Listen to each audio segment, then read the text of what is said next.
Welcome to the Startup Grind.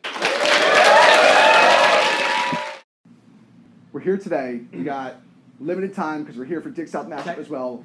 Typically, we start really early. I ask, when did you take your first step? We don't have time for that today. Good. We're getting straight to the heart of the information. Okay. So with that, let's open up with, when did you know you wanted to become an entrepreneur, and what did you do to take that first step? Wow. Gosh. I don't think you ever know if you're going to be an entrepreneur, right? I grew up in New Jersey, and pretty humble beginnings by the projects of Newark, New Jersey. Anybody from New Jersey out there? Oh, well, Jeff, you don't count. There you go. Mom, family is good enough.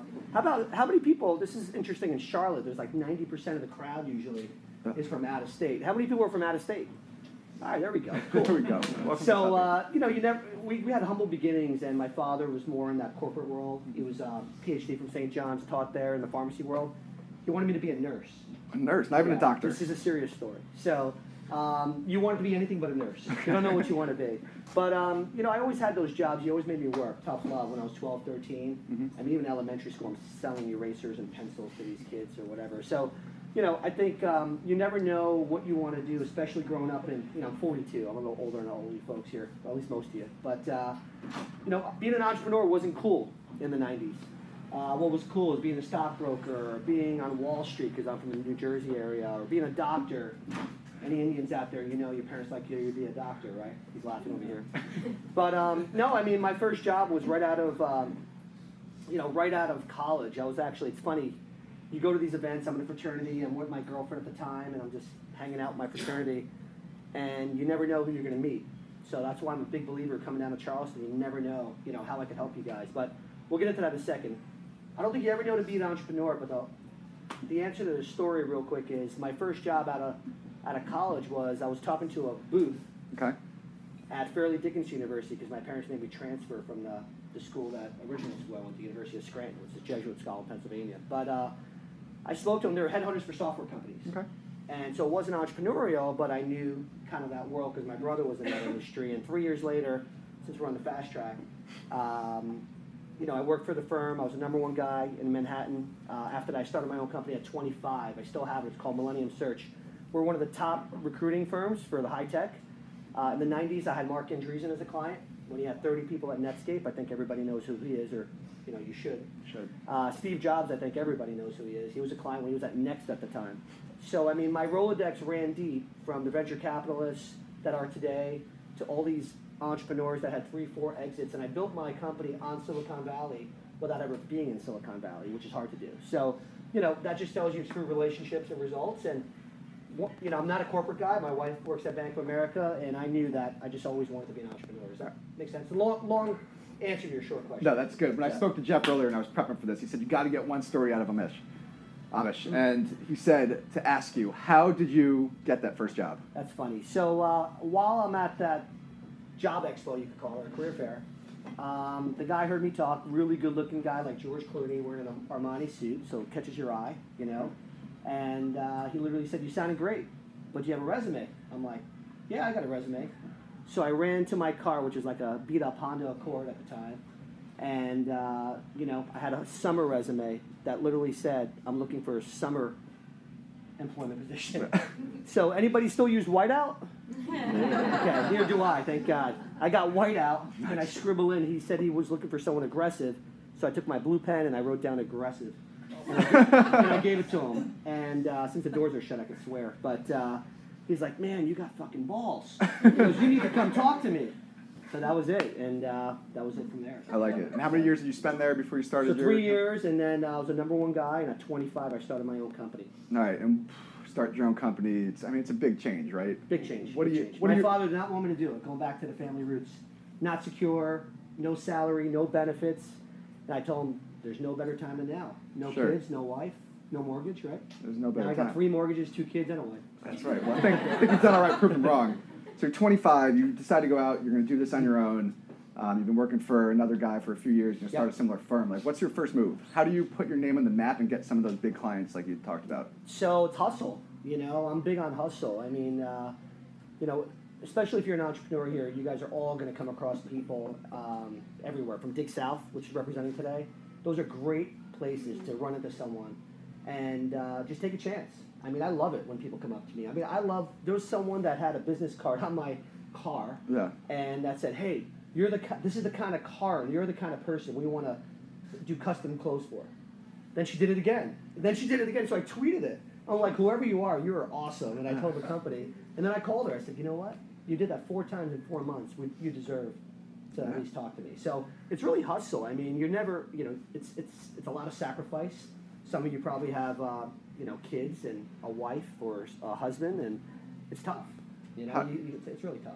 I'm going to press you on this. I'm Yeah. curious. How did you land Steve Jobs? It was actually not that hard because my brother worked with someone that was the manager at the time for the East Coast. Okay. And he actually went to that role, and it was pretty easy to get Steve Jobs. Because he was at Next, it wasn't Apple. All right. I feel like everyone that's met Steve Jobs has a Steve Jobs Never story. met him. You have Yeah. well, you talked to him at Yeah. least, Yeah, right? yeah. You got a Steve Jobs story to share? I mean, you know what? He didn't really say much.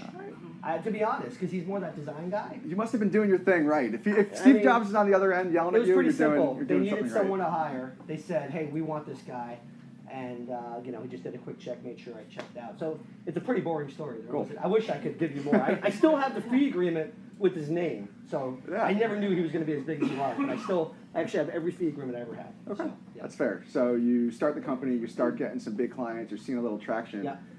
If I were to ask you at 27, you're into this 2 years, like what's the goal of this recruitment company? What would you have told me? So we actually grew it to, about 3,000 square feet, 15, 20 people. Okay. So the goal was to take over the world, like it always is, right? So, Yeah. but I mean, no, it's to scale, to grow, and make a lot of money. When you're that young, I came into money really young on my own, and I partied a lot. I did everything you could think of, traveled the world, I had a lot of fun. So it was nice. It was a nice freedom.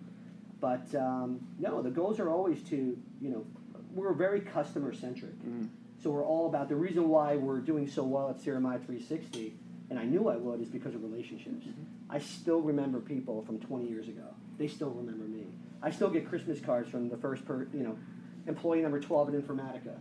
Okay. And she's retired like 8 years ago, at like 38 or something, and she walked away with $25 million. And I told her, you got to take this job and leave Sybase at the time, which is a big database company. So yeah, I mean, it's really about doing the right thing, hustling, and relationships. Okay. One of the things we talked about earlier was that entrepreneurship and starting a company, it's not easy, right? Like there will be highs, but there will be equally painful lows that you go through. During that process of growing your first company, was there a low that stands out as something that was really Yeah, absolutely. pivotal? 9/11. I had 27 people I knew that passed away. Not only emotionally and personally, I grew up in that area. I'd wake up. I lived in Edgewater. If anyone doesn't know New Jersey, it's right by the George Washington Bridge. And the skyline, I could see the World Trade Center. I had the awesomest view, 18th floor, 40 people on the balcony, perfect bachelor pad. But anyway, you can see the Statue of Liberty, World Trade Center, Empire State Building, GW. I'm right on the water, and then you wake up. And that morning I saw it, and I had no idea what was going to happen. I just came back from a trip to Venezuela. Going to work, and you just hear what happened. And then when I went back, it's just like this empty space. And not only did it just like affect the area, but affect the business, right, after 9/11. I mean, we also had the dot-com crisis, like, right around that time. So what really affected us was that. That's when it really affected us, because our clientele are really early to mid-stage startups primarily. Mm-hmm. Then we realized we had to start working with the Oracles and the IBMs and the SAPs and deal with their recruiting staff. So Yeah. it was a different change, but you got to pivot, Yeah, I understand. So how many years did you stay with that company? Is it still around today? Still around. Yep. It actually gives us an unfair advantage when we're looking to do deals. FanDuel, which a lot of you guys probably have accounts with, came here from Scotland in 2011. That's 17 people. We built up their New York office. If I had a fund then, they were 10 million. They're a billion now. It's 100x. So it gives us an unfair advantage when we're looking at deals, not just for the recruiting, because money is just part of it. Mm-hmm. As you know, having a startup, it's the team. We're big believers on you can't do anything without scaling with the team. So Millennium Search provides that. Sequoia sends us their clients. Andreessen Horowitz sends us their clients. Greylock. So when we're looking at deals, I know who's hiring. I know who's firing. I know who lost their CTO and nobody knows. We know what competitors, we know what DraftKings was doing. Sure. You know, so it makes us, it gives us an unfair advantage in the VC world. Yeah, For sure. that's fair. So how many years in then did you start to get that thought where you're like, man, I'm getting all Sure. this inside information. Maybe I should go out and raise. So you know what? I started getting equity instead of getting a fee. I started getting equity in some companies, and maybe 1 out of 6 hit. But that one that hit, you're making a couple million. Sure. And then the people I would place, they're walking away with millions. The VCs are walking away with millions, and that's when I'm like, okay, 30 to 50K, 25K is nice per placement, but it's nicer to get millions, right? So it really was. I felt like I watched what all these entrepreneurs did. I mean, you know, if you look at our website at Millennium Search, we've had over, I think, 300 companies exit either through M&A or IPO. That's a lot, right? I've worked with over 200 VCs in some kind of capacity. So I really knew like what they were doing, what they were thinking, and I knew I could do it. I just needed the opportunity. But I always wanted to do it on my own. So very goals oriented. When I turned 40, I named SierraMaya to transition into it since we're on the fast tracks. Do it. After my daughter. Her first name's Sierra, her middle name's Maya. So SierraMaya Ventures was the original name. Does that make sense? Yeah. That's good. So last question about Yeah. your company, then we'll switch over to the VC side. But I'm curious, the recruiting industry has been fairly consistent, I would say, in terms of the business model, right? You pay one fee for getting someone, whether it's part of the salary, it's an upfront fee. I'm seeing a lot of startups now try to come up with innovative business models and try to crack that. What's your view on how that industry is going to transition, and is that something you're looking at going forward? That's a great question. You know, when I started in the industry, we were faxing resumes, and I have the worst handwriting. So you knew when you got a resume from me, because you couldn't even read like the name or anything.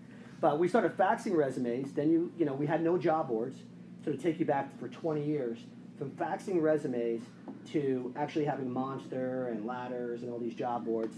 Then came LinkedIn, which changed the world, right? And now you have all these others that are trying to figure out the biggest, hard part in Silicon Valley, New York, Boston, and probably everywhere is tech talent. There's a shortage of tech talent. So that's been the biggest. I mean, we could go get 100 jobs tomorrow that are looking for developers. So if there's any developers out there, you could ask for 3 times what you're making right now. Just don't tell anybody. But no, the reality is everything's changing. The way we do business and everything's always going to change, but there's always going to be a need for what we do. Our niche is early to growth. So if you get Series A or B, we're awesome for you because you got to hire fast. Internal recruiters can't do it. No job board to qualify. No matter what they do, it's like real estate. Look at everything there is to get your own real estate, but you still want to use a real estate agent because they may know the market a little better. Cool. Make sense? Yeah, it does. Thank you. All right, so you decide you're going to go out, raise a fund. How big was your first fund for SierraMaya? Yeah, so, some of that stuff we can't talk about for SEC purposes, but let's say the first fund was less than $10 million. Okay. It was mine and Eric Kagan, my partner's money. Okay. And he's out of Boston. He was my original partner for SierraMaya. Cool. So once you had that first fund, you're trying to make a splash, right? You're trying to make a brand for yourself as a VC, and it sounds like when you were raising this, like VC's hot, right? There's a million people that are trying to raise funds. What did you do to break out and to create a brand for your VC versus all the other ones that are in Silicon Valley already? Sure. So first off, have a Millennium Search gave me a fast start, right? A lot of people that start their funds either were operators or geographically did well, right? Then they sold their company. Some people came from Wall Street, were bankers, worked at other VCs or private equity. What we did is we're always in the trenches. So it was easy to get deal flow, et cetera. They knew us already, and it's just like, hey, I got some money, I got a fund. You interested? Sure. We know you Amish, right? Cool. So the best thing I could tell you, because there's a lot of entrepreneurs here, is you're always going to have like co-founders and stuff. My partner, Eric Kagan, is completely opposite of me. We call him the buzzkill. He's a pessimist. He loves financials and CTO kind of mind, had a data hosting company. And, maybe we'll say 5 words on a call, and I'll talk 95% of it, which I'm sure you guys all know that by now. But, it's important to find a co-founder to kind of give you guys some life lessons that I think complements you. One of my weaknesses has always been financials. It's not really that, it's not like I can't do anything I put my mind to, but I hate accounting, I hate finance. But of course I know it inside and out. But I'd rather be doing the biz dev, going on TV, selling, being who I am. Let him handle some of that stuff. Not that he doesn't love what we do, it's just, he loves that stuff, It's like, oh, yeah, it's like, okay, here you go. So you got to find a partner or a founder or founders that complement your skill sets. And Eric did that. To give you an analogy or actually an example of our chemistry, He was referred to me by my assistant who's out of Boston, who knew him for 20 years. We never met. We talked for 3 hours on the phone. He had the same goals as I did. He just exited, probably pocketed over $50 million, was doing a lot of angel investing, and he was trying to figure out what to do next. So I told him I was going to start a fund. We talked for 3 hours. I said, let's just go. Let's go do it. And that's what we did. We never met. We made 7 investments in the first 3 months. Just to give you an idea how fast we move and how much we roll. And, and he's all about let's date before we get married. And, we dated not too long. And after 3 months, I told my wife, I said, honey, I better go fly up to Boston because we already made 7 investments. I think this is going to work out pretty good, and I need to know who the hell this guy is. Yeah. So we went to our first portfolio company, one of the early ones called Privy in Boston. They're from 500 startups, and Ben at the time said, how long do you guys know each other? About 20 years? 25? I said, about 20 minutes, So that's the kind of chemistry me and Eric have. Complete faith and trust in me. I have complete faith and trust in him. We knew we had something because what ended up happening is, if anybody remembers the Twitter IPO in 2013, I was on 10 minutes after the bell on CNBC with Maria Bartiromo when she was on CNBC on Closing Bell, and all of a sudden analysts started calling me, and my phone was ringing off the hook. 3 weeks later, Amazon did the drone, I call it the drone stunt, but the PR stunt on drones, and I was on TV 4 times that week, and that's when we knew we had something. We took an early bet in May of 2013 in a company called Skycatch, which was in the drone space when no one knew what I was talking about, like at all. Besides, drones were hitting Afghanistan and just bombing everything. Yeah. So what we saw was we took a bet onto a company called Skycatch. The guy was an and this will give you an idea what we look for. Ex-Navy SEAL, passionate, big vision, failed, which we love. About 38, 39 years old at the time, mature. No pre-revenue, he was hustling, and he was following up. I had 24 hours to get into the deal, just to give you guys an idea. I knew I had something because I was looking at the drone space.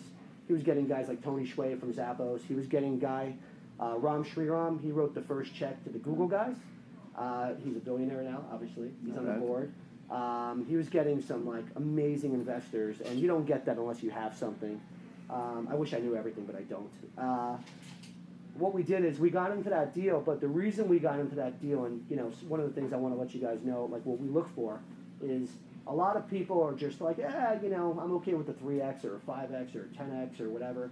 No, I want to know your vision. I was talking to a company on the way down, Jeff will probably tell you, yeah, we only need 40,000. I'm like, 40,000? Maybe 130. I'm like, 130? I'm like, what are you trying to do here?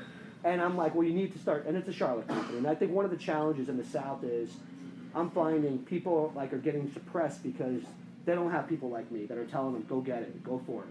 You could do it, So his big vision was, and he goes, people think I'm crazy. I said, no, I want to hear it. I want to know why you're crazy. He goes, I see drone highways. And this is before Amazon or anything. And I'm like, you know what? If we're going to take a bet on an entrepreneur, it's this guy. Yeah. Now they just raised that $200 million or something. Google Ventures led their round.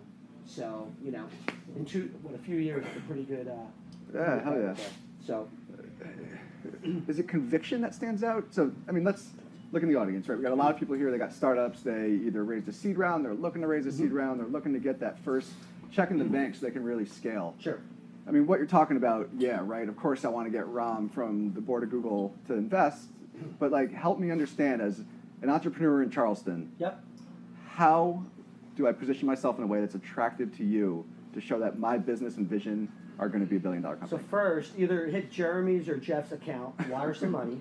There we no, go. I'm kidding. No, on a serious note, is put yourself out there, right? There's a lot of things, and it's funny, in Charlotte, nobody knows this stuff, and I have to tell it all the time, and I have no problem telling people down here. Get on AngelList, okay? There are angels on there. I get emails 20, 30 times a day from there. Make sure your profile is working. It works. There's people out there that'll look at you. So AngelList, get yourself on Mattermark. How many companies here or founders are on AngelList? Okay, not bad, a little better. What about Mattermark? Does anyone ever put their company on Mattermark? Great. You got to get into places that we're looking all the time. You got to get some kind of press. You got to get some kind of buzz. You got to get some kind of. I'd say first off, we want to see friends, family money, or your own. Okay, so if you have money, you invested, you went all in. Second, we want to see is, I'm sure there's some angels in Charleston, right? or some other area, try to get some angel money. Try to get some people that could open up the network. I know I met Dave, who's here in the crowd today, and if Dave gives me a call and says I got a company here, great. Bud Watts I met today. We're here to build relationships because I'm not going to be here all the time, right? Maybe you can talk to Jeremy or whatever, like, hey, I got something for you, and try to put yourself out there, especially when Dig South comes. And it doesn't mean you need to talk to him for an hour. You just need to figure out how you're going to get to him. I read every email. I get 300 to 400 emails a day. I respond to every email. I'm one of the few that do that. Usually, I got a 2 and a 4-year-old now that are getting sick all the time. Usually, like, my rule is within an hour I'm responding. Even if I can't tell you exactly, I'm like, hey, I'm slammed. I'm on a road trip. I'll be back by Friday. And I don't think enough VCs do that. But I also have Jeff. I also have John. I also have Justin. I also have other people on my team. Their job is to make sure I don't miss anything. So a lot of times I hear that, oh, well, you're not talking to Mark Andreessen. You're talking to a different partner or an associate. I'm like, who gives a shit? I'm like, you're talking to Andreessen Horowitz. Their job is to get you in front of them so you don't waste their time. So I'd say, make sure your profiles, I get tweeted, I get Facebooked, I get LinkedIn. I mean, I love that stuff. And through our website. But the biggest thing is, I'll tell you what not to do as well. Don't send me that, your business plan. I don't even look at business plans. I care about you. Like when Jeremy set me up with some people today, I want to know your story, where you're from, what's your background, who are you? We we have a rule. If we can't have a beer with you, if you don't drink, that's fine. Tea's fine or coffee, but if we can't have a beer with you, if you're not real, we're not going to invest in you. We're not looking for big egos. Been there, done that. They don't do well at the early stage. Everyone's gonna have to pivot. I mean, it's rare I don't see someone pivot, and that could mean 2 founders have a founder split. That could mean, you get venture money and somebody's on your board and you open up a different vertical. So, don't send us business plans. Be quick to the point. We didn't even get into what SierraMaya does yet, which we will. We're getting there. But Hollywood's a whole different animal. They don't have time. It's quick, short. Paragraph or a couple bullets and you're done. 30 seconds, you got the pitch, you're done. Sports world, it's a lot of layers, right? You got agents, you got owners, you got players, GMs, and then you got the tech world. VCs and then the tech world, we're actually a lot nicer and cooler than than Hollywood and sports. Trust me on that. And we don't want anything. We'll talk to you for free, But the other thing don't do is don't be a stalker. I mean, I get stalked. I actually had, Jeff's laughing, I had someone had his wife follow me on Twitter, tweet me, you got to talk to my husband and all that. It came from a really good friend, and I just forwarded it to him. And then I told him, like, dude, you got to tell this guy to back off, yeah. And then I said, I'll talk to him, but only because he came from you. He's like, hey, I'm really sorry. I'd really appreciate you to talk to him. After I talked to him, and I was totally nice, and I gave him some tips, he asked for a reference to Damon John, because I know Damon John and so does Tony really well. I'm like, dude, out of all respect, I love the hustle, I love the persistence, but I can't do it. It's too much. And whether you liked it or not, it's like, but that's just way too much. And it was like this ugly golf putter. Out of all things in the world, and I'm a big golfer, it was the ugliest golf putter I've ever seen. So anyway. I respect that. Yeah. I respect the hustle, terrible approach. So going back to SierraMaya, you started the VC firm in Charlotte. Yep. Why Charlotte? And tell us about the firm that you started. So I moved to Charlotte 7 years ago. My wife's originally from the Charlotte area. She's 7 years younger than me, and we decided to start a family there. We loved it down there. She's originally from there. Quality, very very like Charleston, just not a beach, right?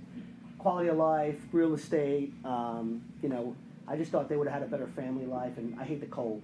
I'm a big golfer, and we love it there. So now we got a 2-year-old and a 4-year-old, and I see, in the first, I'd say till 2013, there wasn't much happening in Charlotte in the startup scene. Okay. We had 0 co-working spaces when I was there. Now we have, 3 years ago we had 1, Packer Place. Now we have 8. It's amazing when 90% of the crowd at Startup Grind, maybe 95% are from out of state. We got one of the top relocation areas. There's, Red Ventures, you guys probably heard of, is a $1 billion company. Avid Exchange now is about $700 million. So there's definitely a void. There's a lot of great ideas, and what we want to do is bring in the contacts and relationships we have. There's a company called Brew Public. If you haven't heard from them, look them up. They're a craft beer delivery. We took them under our wing, and they're crushing it right now. We just got them into 500 startups. So. Sweet. All right. Well, I'm going to ask one more question, then we'll open it up for Q&A. But As an investor, you're trying to invest in the future. What are you most excited about? God, I think it's a great time to be an entrepreneur. I think it's, you hear all this stuff about tech, et cetera. That's in the public markets. There's so many things out there that help you with your company that weren't around even 10 years ago or even 5 years ago. First off, you have all these co-working spaces. You have all these incubators and accelerators. There's government money. There's a lot of exits where people, like I live in Charlotte, but I actually even make side investments in companies because I like them. So there's people out there. There's high net worth people. There's crowdfunding platforms. The Jobs Act's changing. There's a lot of huge trends. I mean, I got this drone from the Drone Racing League where Jeremy could turn on, and you guys could pass around. Nobody else in the world has this except me right now. Just But, don't break it. But the world is awesome. I mean, there's so many great ideas. They want to be the Formula One of racing. Talk about this. This thing's pretty sweet. Yeah, I mean, so the Drone Racing League, right? You put your virtual reality glasses on. It's going to be in 60 Minutes this month. It's on, they're on the Today Show. They're everywhere. They just launched last week, and it's a little heavy, but they want to be the Formula One of drones. It's awesome. Period. And the guy's got huge vision. They're launching. It's awesome. So, it's not your personal drone that you're messing around with. Yeah. It's the real deal. But give you guys a little quick on SierraMaya360. I know we don't have a lot of time, but I'll make it quick. Take your time. It's important. Yeah, I mean, the biggest thing what we're doing is we're bridging Hollywood, sports, and technology, right? And if you ever tried Hollywood, I mean, I'm not a Hollywood guy. I'm not. I love sports, but that's a whole other dynamic. People, are like, okay, what are these guys really doing? Well, the unfair advantages we have is one, Millennium Search and Recruiting we talked about. I got a partner in Silicon Valley, 30 years in Silicon Valley, have billions under management. Jeff Jordan, who's on the board of Airbnb and a partner at Andreessen Horowitz, is his buddy. He's been on the benchmark jet 7 times. I mean, benchmarks in Facebook and Uber and you name it. So, I mean, we have a heavyweight in Silicon Valley, but then we have a heavyweight who's been on TV 6,000 times. How many of you guys been on TV? Okay. Did you know what you were doing? Were you nervous? Were you scared? Did you know how to prep? I didn't know it was happening. Okay. That's my point. Local news. Even when I go on TV, I mean, he's helped me a lot. I mean, what happens if you go on TV and you rock it? You get to go on again, So what happens if we get you on Shark Tank, right? When we were doing all this, Shark Tank was just in its infancy.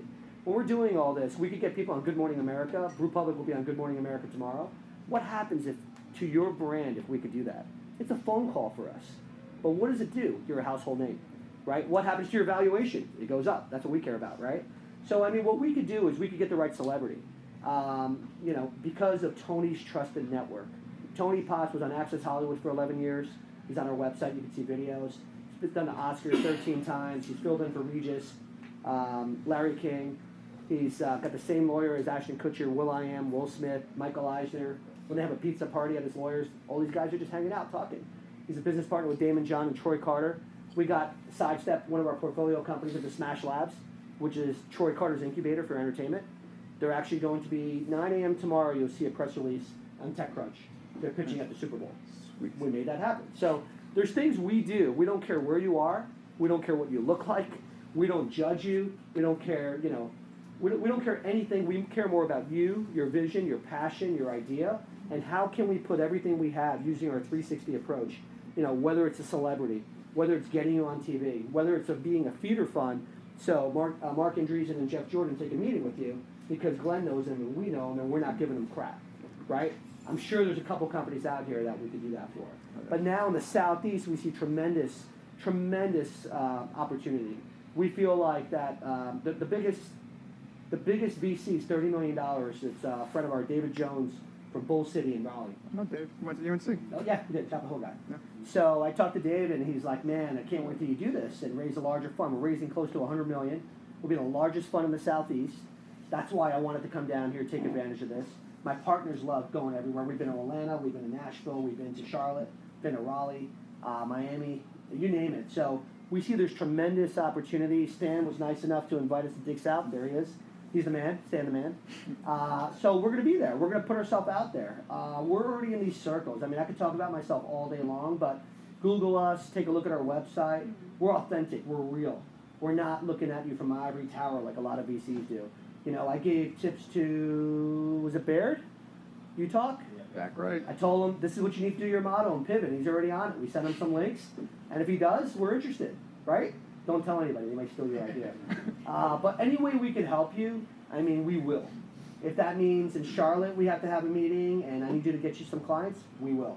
If we need to help you with your deck, we will. So it's not just about the money. We're going to be doing this for a long time. We've already got, we got institutions. We got A-listers in our fund, like the top people you could think about in the world. I can't name them because I know someone's taping me right now, right?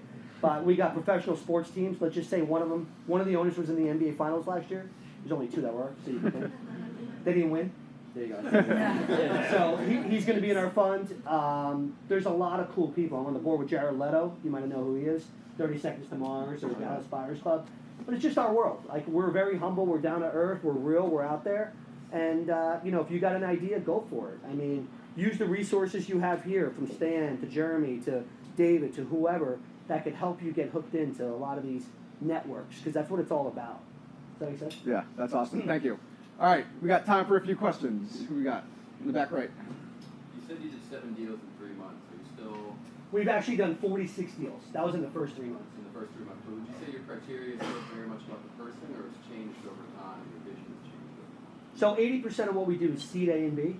I'd say out of that 80%, if you break that down into 100%, I'd say 90% seed. Okay, so yeah, we're still about the entrepreneurs. So you got to have big visions, big market caps. We talk to, Brew Public is a craft beer delivery. I started drinking craft beer. I'm a wine guy. I didn't know nothing about beer, okay? But once you look at a $30 billion market, once you look at the guys growing 20% a month, 100% quarter to quarter, once you see you get in a low valuation, all I got to do is replicate this city by city, get Uber and Postmates involved. Now they're in San Francisco trying to launch, right? They'll be in Charleston in a couple months. But it's awesome, So it's really, if you ask me, I would never have thought of investing in a craft beer startup.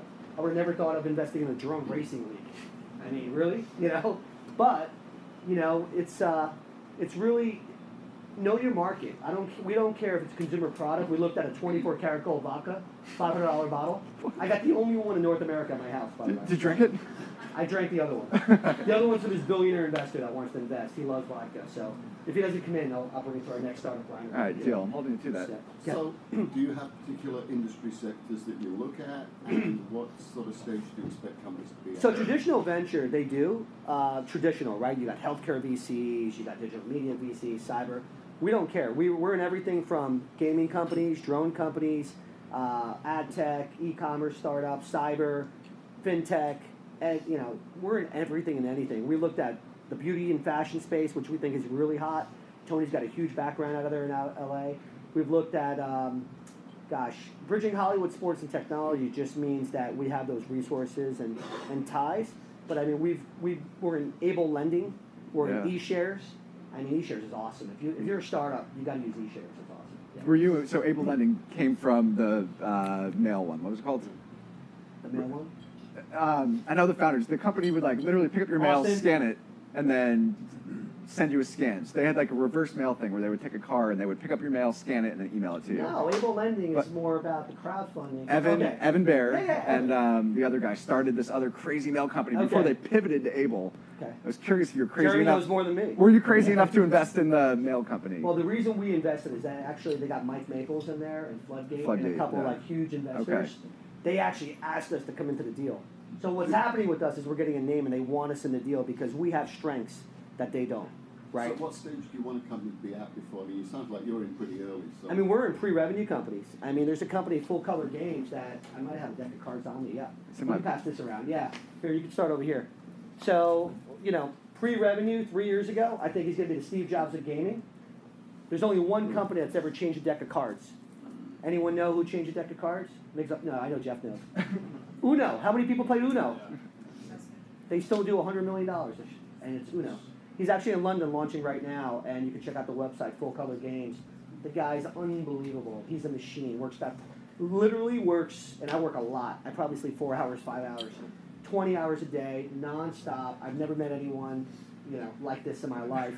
And he's an inventor. He left a cushy Bel Air, LA, Hollywood, dropped everything, lives out of his condo, doesn't have any money, and he's just selling a deck of cards. And now he's changing a deck of cards, so it changes the gambling games, blackjack, poker, slots, etc. So it's going to be in gaming, it's going to be in real money gaming, it's going to be in social casinos. It's just go look at full color games and take a look at that deck. It's amazing. Yeah, I think that's goes back but to. to answer your question, we don't care. Thank you. I don't care. Yeah. Yeah. And I think the deck of cards story just like nails the vision piece, right? Mhm. Like anyone come up with a deck of cards, but if you sell the vision, That's right. totally different story. Yeah. All right, next question, Ben. How long are you in town for? Let's see.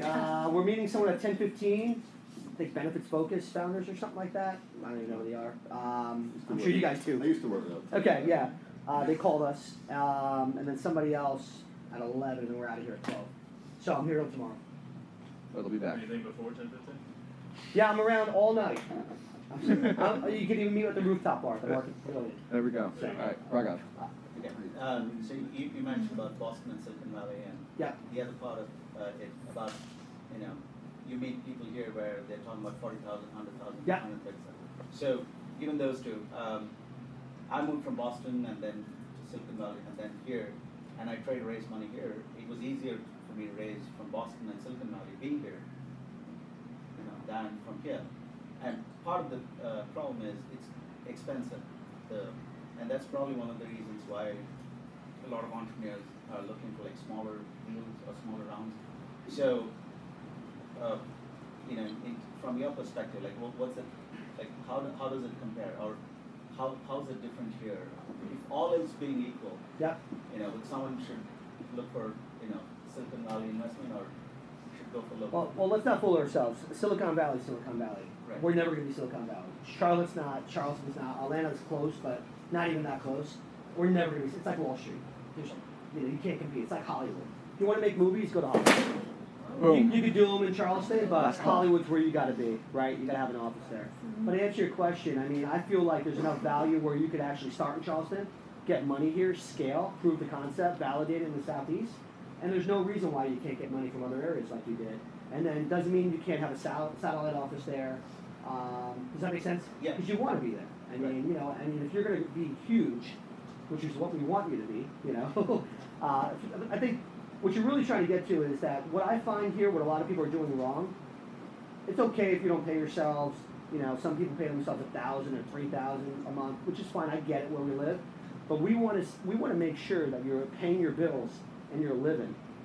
Seriously, you don't have to pay yourself $100,000, right? Especially down here. But if you look at it, the valuations are lower, et cetera. But we want to make sure you're committed the next 5-10 years. It's a long game. So you got to make sure you have enough that your wife's happy, your significant other's happy, your kids, everything. You can pay your bills. Because once you're stressed, everybody else is going to be stressed. It's over. All right, time for one more question, then we'll do the Dig South mashup. Justin. So some companies pivot because they can't work out their business model. Then other I can't hear you. One more time, Justin. So some companies pivot because they can't work out their business model. Then others don't seem to care about business model, work it out later. What's your perspective? So my perspective is, I don't think it's because they can't work out their business model. I think their business model might be working, but what happens is you might find something better, right? I mean, if you bring me in, like Brew Public, Jeff made a couple intros to Roaring Riot. I got Uber involved. I got Postmates involved. They just can't do it. There's a reason where, there's a reason why a good VC you want to use. We've been there, done that, right? We built companies. I'm in 46 other companies. I'm on the board of over 10. I advise like 20. I'm on the board of billionaires. I'm on the board with all these people. I know what's going on. I know how they handle themselves. There's a lot of knowledge we have. There's a lot of relationships. So I might be able to tell you that, hey, you need to do just this, this, and this. Or why aren't you going after corporate? Oh, well, we're thinking about B2B. I'm like, B2B is where it's at. I'm like, go to these corporate startup places. Go, while you're in San Francisco, sign up LinkedIn and Yelp. What happens if you get a Google as a client? What happens if we got them Red Ventures as a client in Charlotte? They're huge. They got like 2,000 people, right? So if you're delivering beer to them every week, 2,000 people times even one beer is a lot of beer, So to answer your question, I think everyone's going to have to figure it out and pivot. But, listen to your customers, right? Take chances. I mean, I'm all about, you're going to find something. So, yeah, one more question right there. Is that you? Yeah, I was going to ask you about valuation. Okay. What's your question? What's your approach, especially with a pre-revenue, early-stage startup? How do you get to a number? We take a dartboard, me and Jeff, we go like that, and we get it. No, I mean, there's a lot of things out there. I mean, so to finish up, some of the things I think that are going to be huge is esports. Anyone know anything about esports out here? League of Legends, Counter-Strike, etc. We've talked to 10 teams. It's going to be big news. We're buying a team. It's going to be the biggest news you're going to hear in esports. A lot of investors are going that route. And the hardest problem we had, it comes back to your question of valuation, is we have no idea how to value them. It's an esports team, right? I mean, what the hell do I know about esports? Nothing, right? But I learned it. I talked to the top lawyers. I talked to every company. I tried to figure out what their valuation is. I looked at the space. I looked at the potential. I looked at their revenues. I looked at their financials. So there's no, like, everyone's different. At the early stage, it's very difficult because it is pre-revenue, et cetera. So we'll try to find competitors. We'll try to find competitors that are close. We'll try to find out, what's the potential that you could actually hit your numbers. Maybe you're showing like a couple of months of revenue or customers, and we'll just try to figure it out. Does that make sense? If anyone tells you there's a system, there's no system behind it. There really isn't. And I'll tell you what, we may not give you as much as you want, where another VC may. Take smart money, but take as high of a valuation as you could get. But when you're pre-revenue and you got to survive, it's a different story. Does that make sense? Didn't you guys invest into Lyft as well? We did. We got in. So that's in that 20% of late stage when you don't have to look at anything. Our whole thing was, if Uber's going to be at 50, 60 billion, which they're like 60 something right now, we got in at 2 billion. And our good thing was, if they're even half as good, we're going to make it 10 or 15x. So they actually just raised that like 5.5 or 5.9. So it's already a 3x in a year. So does that make sense? So part of it is, for us, is making money for our investors, right? So that's our formula. All right, fair enough. Let's give him a round of applause.